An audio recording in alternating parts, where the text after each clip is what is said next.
Artiste na bino Berge Chantier ndaka likolo, sans oublier Soda Makasi ya pesa tango Eli Biongo Daki Biongo Welveri Kinkela tobosani te, donc balobi pesa tango ne tombera jamais. Bino mo boyebi inusa idéologie erokwea te ma Charlotte et Pigeon Ibrahim Nzambe kafu na kafu osana te balobi tozali on est ensemble toujours, donc marambo etali itumba oyo tolobaki tokotika yango te tili fabo tozana bino, donc tokopunda tisuka ya osana te. Merci na bino ya trop na biki bolinga biso mingi makaki biso mikolo ebele,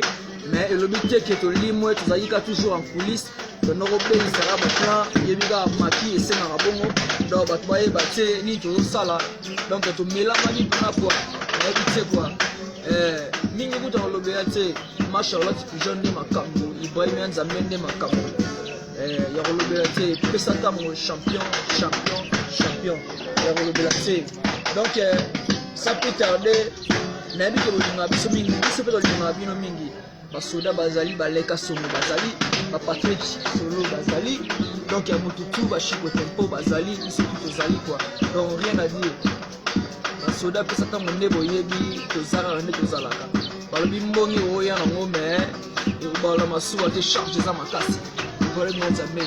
donc na reposa na te bana Londres, donc on est ensemble Tony Twingi Dex Samba, donc Fania Star Bobby de Londres nayebi te quoi, rien à dire. Donc ya mingi kuta kolobela te parce que nayebi ke bose bele bolingaka biso mingi neti bato lokola ba Olga Botula mwana mokonzi, nayebi ke bolingaka biso ya trop bato lokola Papa Kali na Ngola